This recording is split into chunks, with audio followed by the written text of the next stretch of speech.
अस्सलाम वालेकुम, नमस्कार, सत श्री अकाल एंड गुड इवनिंग। मैं हूं आरजू कासमी और आप देख रहे हैं पॉइंट ऑफ व्यू। जैसा कि आप जानते ही हैं कि संडे को हम एक शो करते हैं जो कि जिस पे हम मूवीज़ की बात करते हैं, फिल्मों की बात होती है, इसके अलावा म्यूज़िक पे बात होती है, सिंगर्स की बात होती है। तो बिल्कुल आज भी हम वो शो लेके आपके लिए हाजिर हुए हैं और आज हम बात करेंगे म्यूज़िक डायरेक्टर्स की। और उसके लिए आप जैसा कि जानते ही हैं कि हमारे साथ एजाज गुल साहब होते हैं और उन्होंने आज हमें ज्वाइन किया है और वो हमें बता सकेंगे कि म्यूज़िक डायरेक्टर्स कौन कौन से पाकिस्तानी मूवीज़ के हैं और इंडियन मूवीज़ में जो पहले सबसे शुरू से, जैसे आप जानते ही हैं कि हम पहले जो पुरानी फिल्में हैं 50s 60s 70s 80s उसकी बात करते हैं। तो उस बारे में हम उनसे पूछेंगे। बहुत शुक्रिया सर कि आपने ज्वाइन किया, थैंक यू सो मच।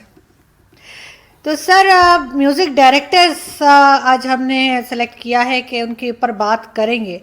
तो सबसे पहले मेरा ख्याल है बाबा चिश्ती सीनियर हैं पाकिस्तान की तरफ से। जी जी, चिश्ती साहब, बाबा चिश्ती, जीए चिश्ती भी कह सकती हैं आप इनको। बहुत सीनियर थे ये। इनकी पैदाइश 1905 में हुई थी और इनका इंतकाल जो है 1994 में हुआ। वैसे तो अपना इंडिया में इन्होंने काम किया और इन्होंने अपना नूर जहान जो है वो 9 साल की थी जब ये उनको स्टेज पे लेके आए। ये उनका बहुत बड़ा क्रेडिट है।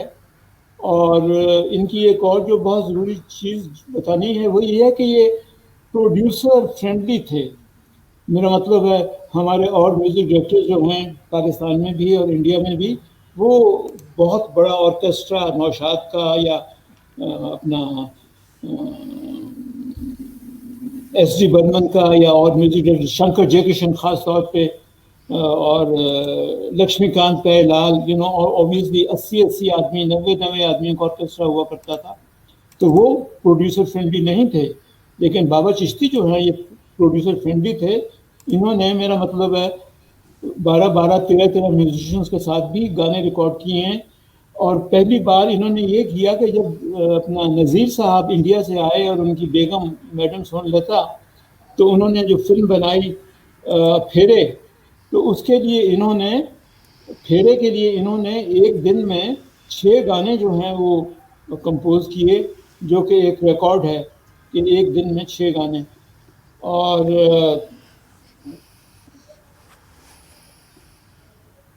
इंडिया के म्यूज़िक डायरेक्टर ख़याम साहब जो हैं, जो कि मुझे बहुत पसंद हैं, बहुत अच्छी म्यूज़िक, कभी कभी, त्रिशूल और अपना और शोदार शबनम, बहुत सारी फिल्में उन्होंने बनाई। कभी कभी तो थी खैर उनकी बहुत मशहूर अपना।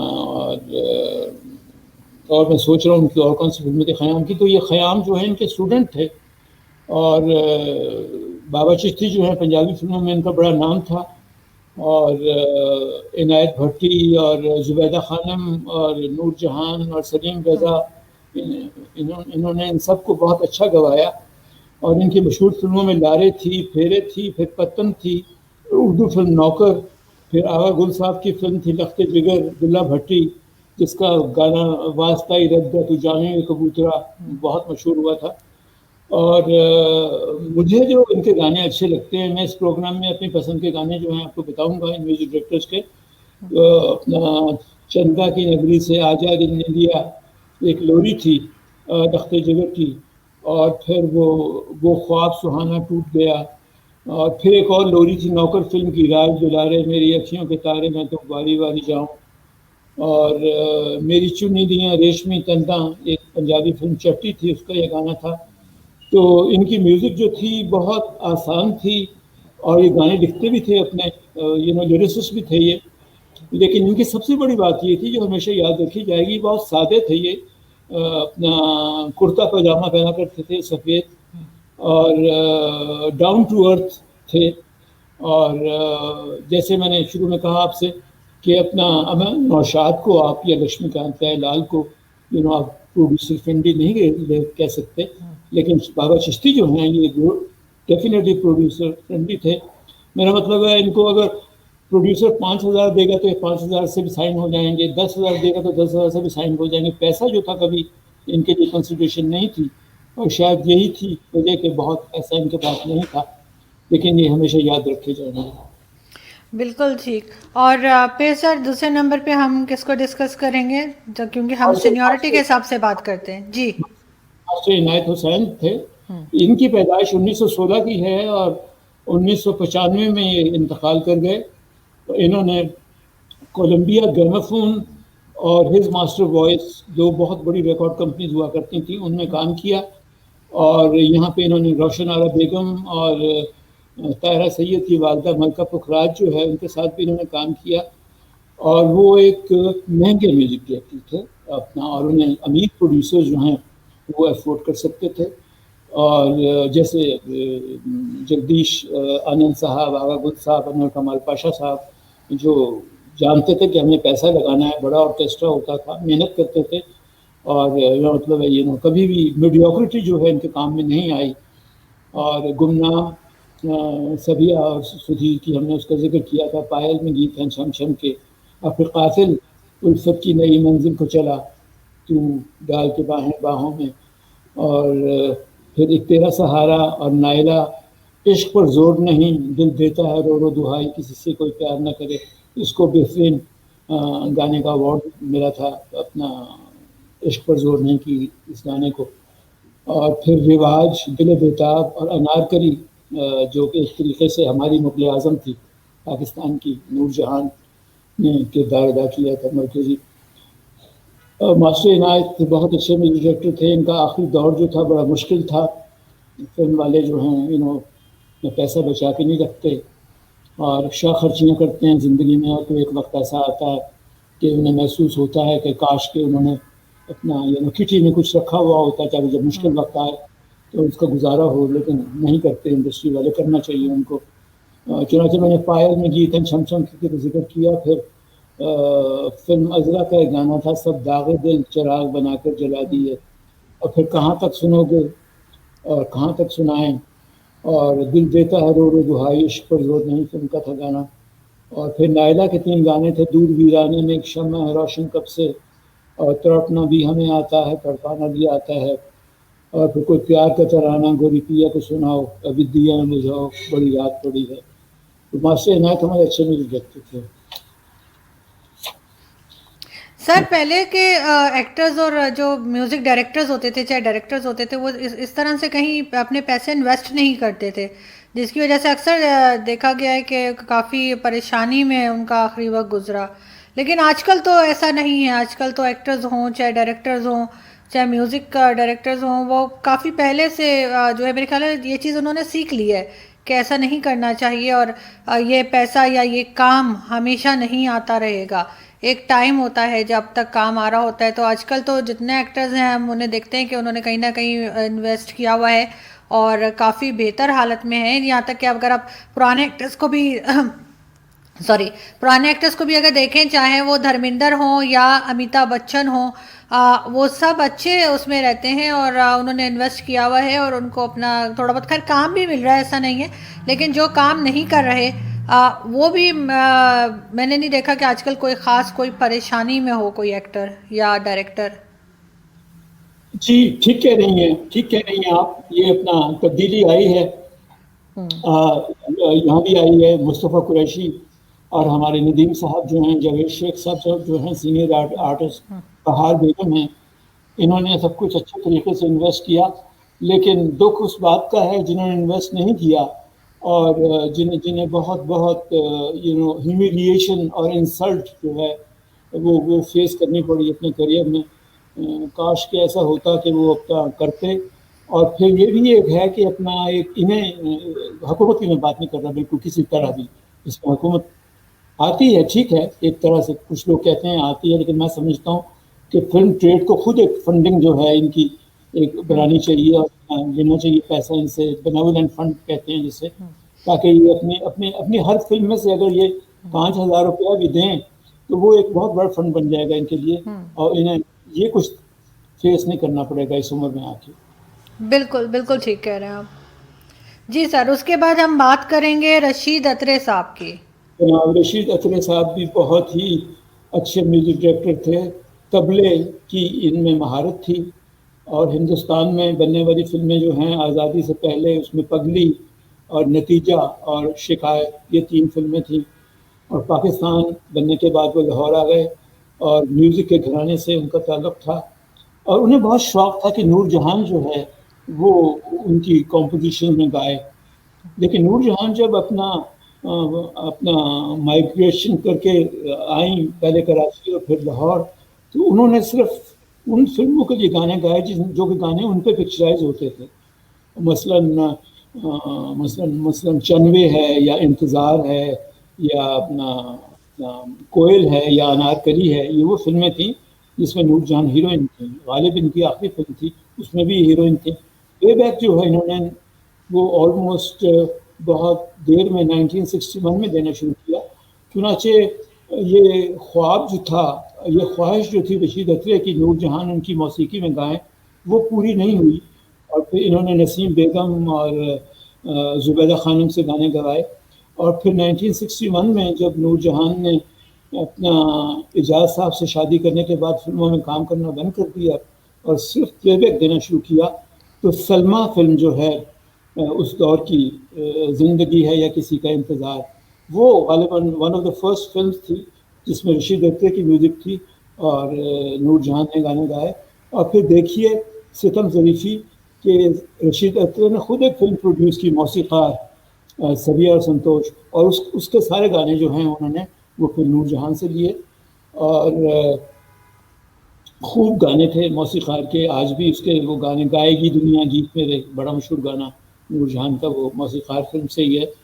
और रशीद अत्रे की मशहूर फिल्में जो हैं उनमें चंद माही है पंजाबी की फिल्म, और वादा जब तेरे शहर से गुजरता हूँ, 7 लाख, यारों मुझे माफ़ रखो मैं नशे में हूँ, या अपना छुट्टी लेके आजा बालिमा, मुखड़ा, अनारकली तो मैंने बताया ही आपको, नींद, शहीद, उस बेवफा का शहर है, और हम हैं दोस्तों, कैदी, फैज़ साहब की गज़ल थी मुझसे पहले से मोहब्बत मेरे महबूब न मान, वो भी रशीद अत्रे ने कंपोज की।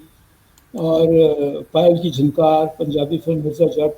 तो बहुत अच्छे और बहुत हुनरमंद म्यूज़िक डायरेक्टर थे ये, और ये अपना हमेशा इनका नाम जो है वो याद रखा जाएगा। मेरी पसंद के गाने जो हैं रशीद अत्रे साहब के, वो जब तेरे शहर से गुजरता हूँ फिल्म वादा का, और करार लूटने वाले, करार को तरसे फिल्म 7 लाख, और यारों मुझे माफ़ रखो मैं नशे में हूँ फिल्म 7 लाख, और मुझसे पहले से मोहब्बत मैंने जिक्र किया फिल्म कैदी, शहीद, उस बेवफा का शहर है, और हम हैं दोस्तों। और फिर एक फिल्म सवाल थी सबिया और संतोष की, उसमें मेहदी हसन का गाना पियानो के ऊपर था, रात की बेसकून खामोशी में रो रहा हूँ कि सो नहीं सकता। तो रशीद अत्रे साहब का बहुत बड़ा नाम है।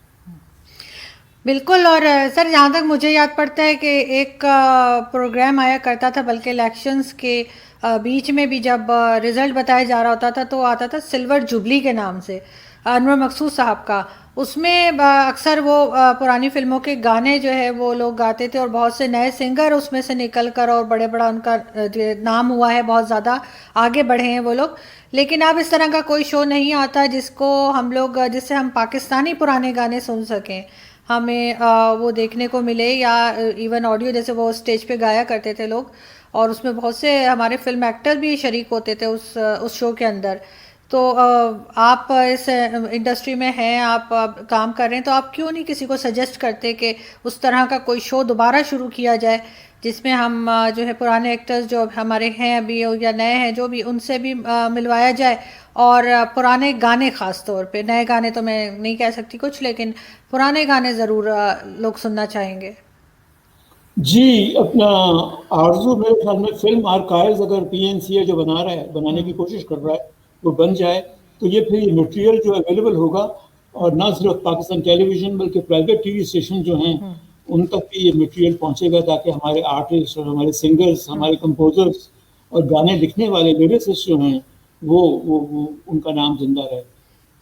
बिल्कुल। और सर यहाँ से हम आगे बढ़ते हैं और हम बात करेंगे एसडी बर्मन की। जी, इसको अपने हमारे इंडियन दोस्त जो हैं बर्मन दा कहते हैं, और वो इज़्ज़त के तौर पे ये लगाते हैं। अशोक कुमार को अशोक दा कहते हैं, और किशोर कुमार को किशोर दा कहते हैं, और सचिन देव बर्मन इनका नाम था। और 1906 में इनकी पैदाइश हुई और 1975 में ये इंतकाल हुआ उनका। और देवानंद जो एक अच्छे एक्टर और अच्छे प्रोड्यूसर थे और फिल्म डायरेक्ट भी की उन्होंने बहुत सारी, उनके साथ इनका साथ जो है वो बहुत लंबा रहा और इन्होंने तकरीबन 100 फिल्मों का म्यूज़िक दिया, जिसमें हिंदी फिल्में भी थीं और बंगाली फिल्में भी शामिल थीं। और उन्होंने खुद गाने भी गाए, बंदनी में गाने गाए और गाइड में गाना गाया इन्होंने। और आवाज़ इनकी थोड़ी सी मुख्तलिफ थी और लेकिन मतलब गालिबन शायद प्रोड्यूसर समझते थे कि एक ये जी जी सर, कंप्लीट कर लीजिए आप जी। जी प्रोड्यूसर समझते थे कि शायद ये गाना जो है कहाँ जाएगा मुसाफिर कौन है तेरा। और अच्छी आवाज़ अच्छी थी लेकिन मुख्तलिफ आवाज़ थी, बहुत कमर्शियल आवाज़ नहीं थी। और उनके बेटे आर डी बर्मन बहुत बहुत बड़े म्यूज़िक डायरेक्टर बने। अपना एस डी बर्मन की ज़िंदगी में ही उन्होंने अपना फिल्मी करियर शुरू किया। और एक ख़ास बात जो है एस डी बर्मन की वो ये है कि इन्होंने लिटरली किशोर कुमार को एक नया करियर दिया आराधना में। आराधना से पहले किशोर कुमार थोड़े से बैक सीट पे थे, रफ़ी साहब चल रहे थे, मुकेश चल रहे थे, लेकिन आराधना की म्यूज़िक बहुत हिट हुई। और उसका सेहरा जो है आराधना की कामयाबी का, जहाँ अपना शर्मिला टैगोर थी और राजेश खन्ना थे सबसे बड़े वो आए सबसे पहली बार नुमाया तौर पे, वहाँ एस डी बर्मन का क्रेडिट भी है इस फिल्म में आराधना में। मुझे अपना एस डी बर्मन साहब के बहुत से गाने हैं जहाँ इन्होंने 100 फिल्मों की म्यूज़िक दी, वहाँ बहुत सारे अच्छे अच्छे गाने बनाए देवानंद की फिल्मों के गाने। लेकिन मुझे जो पसंद हैं इनके गाने वो अपना थोड़े से मुख्तलिफ हैं लेकिन बहुत अच्छे हैं। मसलन प्यासा एक फिल्म बनाई थी गुरुदत्त ने और उसमें गाना है कि दुनिया अगर मिल भी जाए तो क्या, ये मुझे गाना बहुत अच्छा लगता है। फिर शर्मीली फिल्म में आज मधोश हुआ जाए रे, फिर गाइड में पिया तो से मैना, बहुत लंबा गाना है, होली भी आ जाती है इसमें, बहुत खूबसूरत गाना है ये। फिर प्रेम पुजारी एक फिल्म आई थी उसमें शोखियों में खो जाए। और फिर तेरे घर के सामने दिल का भंवर करे पुकार, कितने अच्छे अच्छे गाने इन्होंने बनाए, कितने प्यारे गाने थे उनके। बिल्कुल। और सर जब खुद भी गाते थे तो वो गाने भी बहुत अच्छे लगते थे, स्पेशली जो आप गाना एक पहले बता रहे थे, मैं भी इत्तेफाक से वही बताने वाली थी, गाइड का वहाँ कौन है तेरा मुसाफिर जाएगा कहाँ। और इतनी खूबसूरत शायरी है उसमें और इतना अच्छा उन्होंने गाया है। और म्यूज़िक, गाइड का म्यूज़िक तो खैर कोई उसका मुकाबला ही नहीं है गाइड के बहुत म्यूज़िक का तो। बहुत खूबसूरत। बहुत खूबसूरत। आज तक वो गाने जो हैं वो सर, पहले के गानों में और आज के ये है कि पहले जो गाने होते थे उनकी जो शायरी होती थी वो बड़ी खूबसूरत होती थी, कुछ मतलब होता था, कुछ जैसे कहने चाहिए इमोशंस होते थे। अब तो कुछ भी मतलब लिख देते हैं, थोड़ा बहुत अच्छे अभी भी होते हैं ऐसा नहीं है, लेकिन ज़्यादातर जो है उसमें कोई ख़ास मेहनत की भी नहीं लगता कि किसी शायर ने कोई मेहनत की है या किसी म्यूज़िक डायरेक्टर ने कोई दिमाग लड़ाया है, बस लगता है ऐसे ही बस बना दिया उठाकर, तो इतना मज़ा नहीं आता। आरज़ू गानों की मिठास जो है वो अब सुनाई नहीं देती कानों में। मीठे गाने हुआ करते थे, चाहे वो शंकर जयकिशन के हों, एस डी बर्मन के हों, ओ पी नैयर के हों, मदन मोहन के हों, किसी के भी हों, मीठे गाने होते थे। मुझे बिल्कुल जी। मुझे तो अब भी वो गाने बहुत पसंद हैं, मैं सुनता हूँ उनको। मुझे भी सर बहुत पसंद है, मैं तो अक्सर ट्विटर पे भी लगा देती हूँ, लोग मुझे कहते हैं कि आप इतने पुराने गाने क्यों सुनती हैं, तो मैंने कहा नहीं, मैं नए भी सुनती हूँ लेकिन बस वो मुझे अच्छे ही नहीं लगते हैं, मुझे पुराने ही गाने अच्छे लगते हैं। तो सर अब हम बात करेंगे नौशाद साहब की। जी, आरज़ू बहुत बड़ा नाम था, मैं जितना जितना बड़ा कहूँ उनको उससे भी बड़ा नाम था। और बहुत सी बातें हैं इनसे वाबस्ता। लता मंगेशकर ने इनसे अपनी उर्दू जो है सीखी नहीं, सीखने के लिए तो उन्होंने एक मौलवी साहब रखे थे उर्दू, लेकिन ये है कि नौशाद साहब के साथ भी उन्होंने उर्दू डेफिनेटली इम्प्रूव की, क्योंकि नौशाद का तल्लुक लखनऊ से था और नौशाद साहब से उर्दू ना सीखता बंदा तो किससे सीखता। शायर भी थे और अपना बहुत अच्छे कंपोज़र थे, पियानो प्लेयर थे, ये पियानो बजाते थे। और इनकी पहली कामयाब फिल्म जो है वो 1944 में रतन आई। रतन एक बहुत कामयाब फिल्म थी और उनका साथ जो है वो दिलीप कुमार के साथ रहा, जैसे मैंने आपको बताया एस डी बर्मन का साथ देवानंद के साथ रहा, तो नौशाद साहब का साथ जो है दिलीप कुमार के साथ रहा। और बहुत सी फिल्में दिलीप कुमार की 50s की जो हैं और 60s की, इनफैक्ट दिलीप कुमार की अपनी फिल्म गंगा जमुना जो थी उसका म्यूज़िक भी अपना नौशाद साहब ने दिया, दीवार का म्यूज़िक इन्होंने दिया। और इनका इनका बहुत एक कैंप था नौशाद साहब का और दिलीप साहब का। ये वैसे बैडमिंटन भी खेला करते थे शाम को जब भी इनको मौका मिलता था।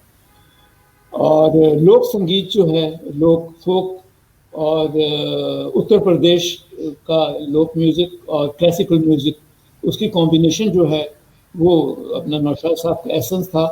अब उड़न खटोला दिलीप कुमार की, इन्हीं का म्यूज़िक।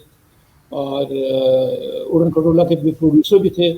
फिर एक पालकी फिल्म बनी थी वहीदा रहमान और राजेंद्र कुमार की, जो अच्छी कामयाब नहीं गई, लेकिन वो भी प्रोड्यूसर उसके भी नौशाद साहब थे।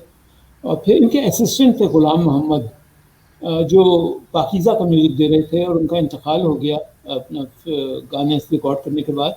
तो जब फिल्म का बैकग्राउंड म्यूज़िक देने का वक्त आया तो फिर नौशाद साहब आगे बढ़े, और ये बहुत बड़ा पन था इनका, वो इनके असिस्टेंट थे जो गुजर गए, लेकिन इन्होंने फिर पाकीज़ा का म्यूज़िक जो है वो खुद दिया। और बड़े आदमी थे, हमेशा नाम ही याद रखा जाएगा, लेकिन महंगे आदमी थे। यानी कि वो अपना फिल्म आन जो थे महबूब खान की, उसके लिए 100 म्यूजिशियंस जो थे, उसका उनका ऑर्केस्ट्रा जो था वो इस्तेमाल हुआ ये। और प्रॉब्ली 50s लक्ष्मीकांत प्यारेलाल के आने से पहले 50s के सबसे महंगे और सबसे बड़े म्यूजिक डायरेक्टर थे नौशाद आज़म, मौसीकार आज़म इन्हें कहा जाता था। और मुग़ल आज़म का म्यूज़िक जो है वो भी इन्होंने दिया। और इनके शायर जो हैं वो ज़्यादातर शकील बदायूनी थे जिन्होंने गाने लिखे। और नूरजहान जब हिंदुस्तान गई वापस 92 में, तो उनको ट्रिब्यूट पेश किया गया जिसमें दिलीप कुमार भी शामिल थे। उन्होंने एक पुराना गाना गाया कि आवाज़ दे कहाँ है, तो स्टेज के ऊपर जो ऑर्केस्ट्रा कंडक्ट किया वो नौशाद साहब ने किया। तो कहाँ 1948 और कहाँ 1992, देखिए कितना ज़माना गुजर गया। 35 ईयर्स के बाद नूरजहान गई थी वापस, लेकिन नौशाद साहब थे वहाँ पे। मुझे इनके जो गाने पसंद हैं, मैं खासतौर पर उनका जिक्र करना चाहूँगा। जी जी।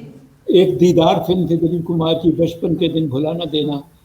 और फिर दिल में छुपा के प्यार के अरमान ले चले, फिल्म आन का गाना। और फिर मेरी कहानी भूलने वाले, ये फिल्म दीदार का गाना। और फिर राम और श्याम का गाना, आज की रात मेरे दिल की सलामी ले ले। और मुग़ल आज़म का गाना, मोहब्बत की झूठी कहानी पे रोए। तो क्या क्या गाने बनाए इन्होंने। बिल्कुल, और बहुत खूबसूरत गाने हैं। और वही जैसे मैंने पहले कहा कि अभी तक सुने जाते हैं और अभी तक पसंद किए जाते हैं, और मतलब बोर नहीं होता इंसान इन गानों को सुन के। सर, ओपी नैयर की बात हम करेंगे लास्ट में, और इनके भी बहुत खूबसूरत गाने हैं जो इन्होंने कंपोज किए। जी जी, इनकी पैदाइश 1926 की है और 2007 में ये रुखसत हुए। कहते हैं कि जब जंगली फिल्म बनी शम्मी कपूर की सायरा बानो के साथ, सायरा बानो की पहली फिल्म थी वो, ब्लॉक मास्टर वैसे उनकी पहली फिल्म थी, लेकिन जंगली भी जब लगी तो उसके बाद वो सायरा बानो ने सिर्फ कलर फिल्म में काम किया, ब्लैक एंड वाइट फिल्म में, किसी ब्लैक एंड वाइट फिल्म में काम नहीं किया। तो कहते हैं कि शम्मी कपूर जब ओपी नैयर गाने बनाते थे तो वो गाने की रिकॉर्डिंग में जाते थे, और वो ख़ास तौर पर गाने बनाते थे ओपी नैयर शम्मी कपूर के लिए। ये उछलना कूदना, बहुत चंचल किस्म की एक्टिंग जो है। फिर वही दिल लाया हूँ, कश्मीर की कली, इस तरह की फिल्में जो हैं, उनके गाने ज़्यादातर गीता दत्त, शमशाद बेगम और आशा भोंसले के साथ मशहूर हुए। लता मंगेशकर के साथ उन्होंने कोई गाना नहीं गाया, वक्त के बहुत पाबंद थे। और कहते हैं कि लता मंगेशकर के साथ गाना गाना था, गाने की रिकॉर्डिंग होनी थी, लेकिन गालिबन वक्त पे नहीं आई लता, या ऐसी कुछ बात हुई, या देर हो गई, या कुछ और बात थी। तो उसके बाद फिर गालिबन ओपी नैयर और लता ने कभी पूरे करियर में, और बहुत लंबा करियर था, 1950 से लेके और 2007 तक इन्होंने कोई इकट्ठा गाना नहीं गाया। रफ़ी इतना साहब लंबा सर, इतनी नाराजगी चली उनकी। बहुत था, नहीं बिल्कुल गाया ही नहीं, बिल्कुल कभी किसी की शिकायत नहीं की कि हमें उससे कोई शिकायत है। और लता मंगेशकर बहुत बड़ी गुलकारा हैं डेफिनेटली, लेकिन इन्हें नूरजहान बहुत पसंद थी, वो भी नैयर को। और फिर हमारी एक सिंगर हैं नैरा नूर, वो भी इन्हें बहुत पसंद थी। और चुनाचे वक्त की पाबंदी सख्ती से करते थे। गुरुदत्त की एक फिल्म थी जो उनके इंतकाल के बाद बननी शुरू हुई, बहारें फिर भी आएंगी। और आपके हसीन रुख पे आज नया नूर है गाने की रिकॉर्डिंग में म्यूजिशियंस लेट आए तो ओपी नैयर बहुत नाराज़ हुए।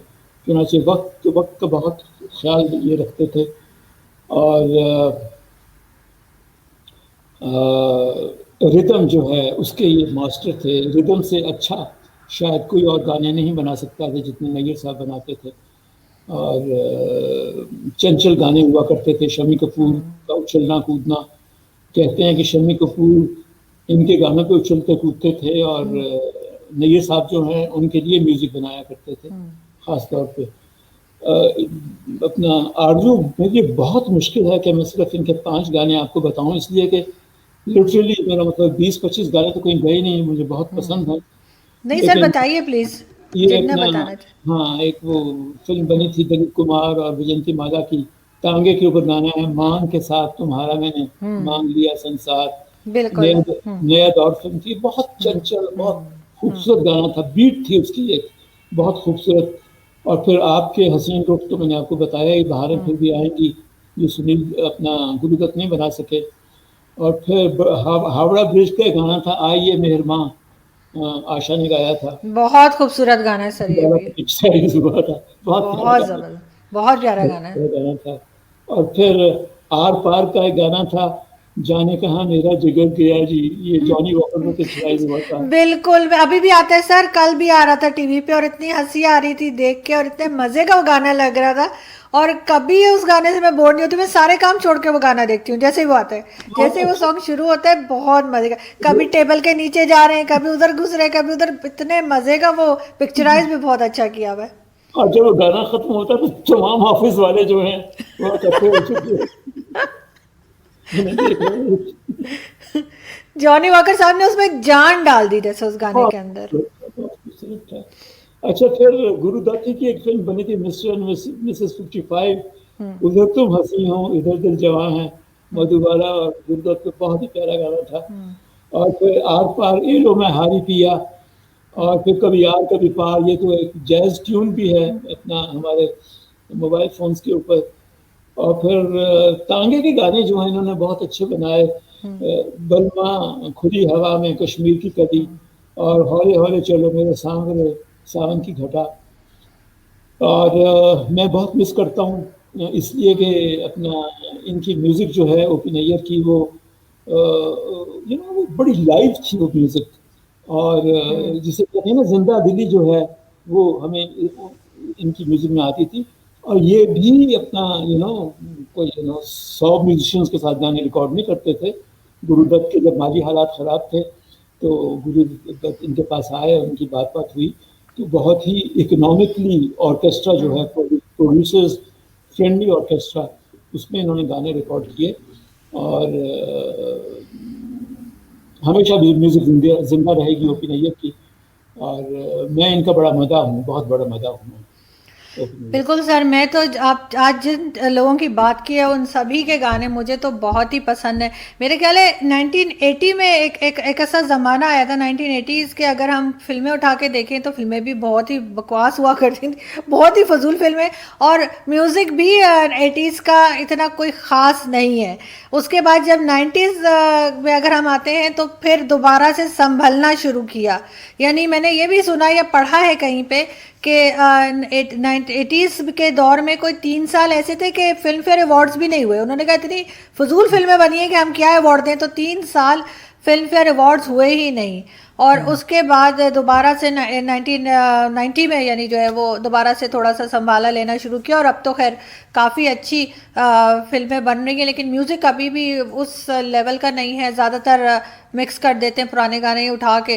तो सर ये जो रीमिक्स का ट्रेंड है, ये आपको कैसा लगता है? मुझे तो ओरिजिनल ही अच्छे लगते हैं। जब मैं कोई रीमिक्स में सुन भी लूँ, फिर मैं ओरिजिनल निकाल के फिर वही रखती हूँ अपने पास। मैं आरजू आपकी पहली बात का जवाब दे दूं, 80s हम्म। में एक्शन आ गया बहुत धर्मेंद्र का। हम्म। मारा मारी, लूट मार, डाकू, हम्म। कत्ल, खून खराबा, ये 80s थ्रू आउट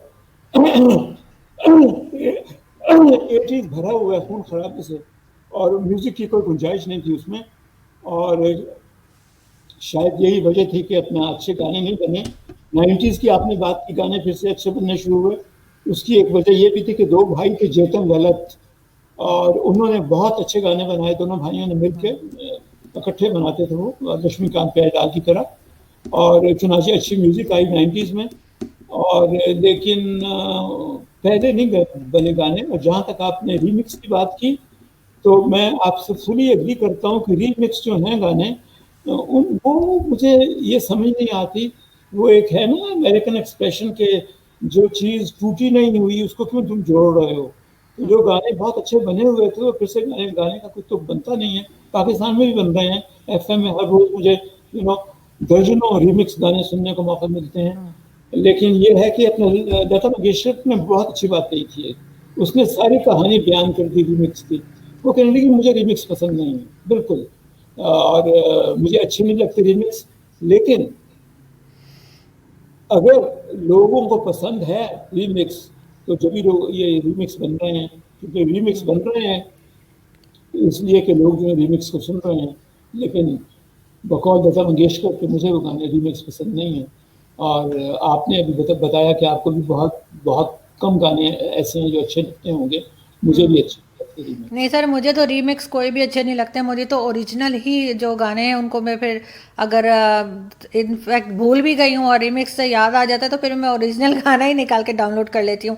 लेकिन सर इसके साथ फिल्में भी बहुत सारी ऐसी हैं जो दोबारा बनी। मुझे तो सिवाय देवदास के, जिस पे कि बहुत ज़्यादा मेहनत की गई, उसके अलावा कोई फिल्म भी ऐसी नहीं लगी। और I am happy, I am very happy कि देव साहब ने गाइड के लिए जो है बिल्कुल मना कर दिया था, बल्कि उन्होंने शायद ये तक कहा था कि मैं केस कर दूंगा अगर किसी ने गाइड दोबारा बनाने की कोशिश की। शोले बनाई इन्होंने, वो बुरी तरह से फ्लॉप हुई, और इतनी वो बुरी फिल्म थी। नई नई जो उन्होंने पता नहीं क्या रामगढ़ के शोले के क्या नाम करके बनाया जी था, जी जी कि जी, बहुत ही बोरिंग थी। और बहुत उसमें सही। अमिताभ बच्चन ने काम किया था गब्बर सिंह का, और पता नहीं क्या, वो तो बिल्कुल मुझसे, मैं तो इसको थोड़ी देर भी नहीं देख पाई, और मैंने बंद कर दी वो फिल्म। तो ये इनको थोड़ा सा अवॉइड करना चाहिए, पाकिस्तान को भी और इंडिया को भी, कि वो अपनी ही बेहतरीन फिल्मों को जो है वो दोबारा बनाने की कोशिश ना करें, क्योंकि वो चीज़ दोबारा नहीं बन सकती। अभी ये बात कर रहे हैं उसकी, वो राजेश खन्ना की जो फिल्म थी फर्स्ट, क्या आप नाम अभी ले रहे थे, जिसमें फर्स्ट जी, आराधना। आराधना। आराधना। आराधना का कह रहे हैं कि जी दोबारा बनाएंगे, लेकिन मेरा नहीं ख्याल कि आराधना दोबारा उस तरह से बन सकेगी या दोबारा उतनी हिट होगी, क्योंकि जो काम राजेश खन्ना साहब कर गए वो अपनी जगह है। बल्कि उनकी कोई फिल्म भी, अगर वो उनकी राजेश खन्ना की कोई भी जो हिट फिल्में थी, अगर उनको आप देखें, तो मुझे नहीं लगता, चाहे वो अमर प्रेम हो, चाहे वो कोई भी फिल्म हो उनकी, कि वो दोबारा राजेश खन्ना साहब को हटा के और कोई और उधर हम किसी और को इमेजिन ही नहीं कर सकते। तो because I am a very big fan of Rajesh Khanna, तो या देव साहब, तो मुझे नहीं लगता कि देव साहब या राजेश खन्ना की कोई पिक्चर को भी दोबारा बनाना चाहिए। अपना थैंक आरजू जी। आरजू एक और बात सुन लीजिए। जी जी। आराधना जो है उसका सुपर हिट म्यूजिक था, हम्म। और वो कलर में थी, रंगीन फिल्म थी वो।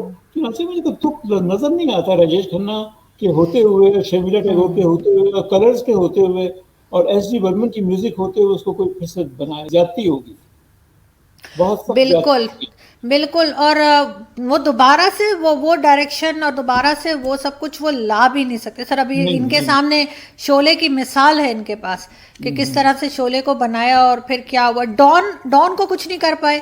जो अमिताभ बच्चन की डॉन है वो अभी भी वही चल रही है। शाहरुख खान ने बहुत कोशिश की, लेकिन वो उस लेवल पे नहीं जा सके। सिर्फ एक देवदास फिल्म जो है उसको मैं कह सकती हूँ कि क्योंकि वो ब्लैक एंड वाइट थी और ये कलर थी और इसमें बहुत ज़्यादा पैसा इन्वॉल्व था, तो ये ज़रूर है कि ये दिलीप कुमार की फिल्म से जो है वो कहीं बेहतर लगी मुझे हर हर लिहाज से, सिवाय दिलीप साहब के, कि जाहिर है कि उनका अपना एक करिश्मा है, उनका अपना एक होता, लेकिन बाकी दोनों हीरोइंस भी जो थी वो बेटर लग रही थी पिछली हीरोइनों से। और बाकी सेट वगैरह तो आप जानते ही हैं कि संजय लीला संजय भंसाली लीला की फिल्म हो और सेट अच्छा ना हो, ये तो बहुत अच्छा। हो ही नहीं सकता।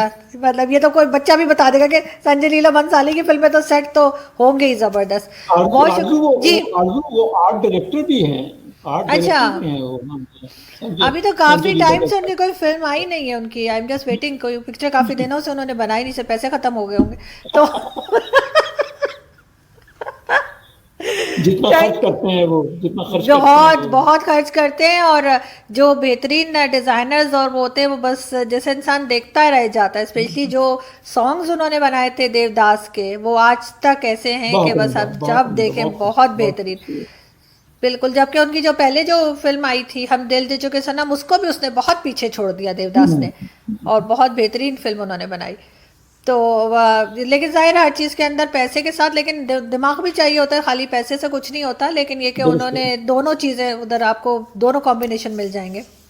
Thank you so much sir, आपसे फिर मुलाकात होगी अगले हफ्ते, और हम कोशिश करेंगे सर कि इस दफ़ा हम फिर कुछ सिंगर्स की बात करें, हमें बहुत लोग कह रहे हैं, तो फिर किशोर जी और जो है मोहम्मद रफ़ी साहब और लता, उनकी सबकी हम बात करेंगे, और अपने यहाँ के भी सिंगर्स की, खास तौर पे नैयरा नूर की जो आपने नाम लिया, बिल्कुल बहुत खूबसूरत सिंगर है हमारी, और बहुत कम उन्होंने फिल्मों में गाया है, मगर फिर बहुत भी कम, बहुत कम, बहुत कम, बहुत कम, बहुत कम। लेकिन ज़्यादातर उन्होंने जो है वो फैज़ अहमद फैज़ साहब का जो है कलाम बहुत अच्छा गया। मैंने पीछे बुक भी रखी हुई फैज़ साहब की, मैंने कहा ज़रा लोग इम्प्रेस हो मेरे से कि मैं भी पढ़ती हूँ, तो वो और साथ मेरे फादर की पिक्चर है फैज़ अहमद फैज़ के साथ, तो वो मैंने यहाँ पे लगा दिए कि वो साथ बैठे हुए हैं फैज़ साहब के, तो लोगों को पता चले कि भाई मैं ऐसे ही उठ के नहीं आ गई हूँ ना, मैं पढ़ी लिखी फैमिली से आई हूँ।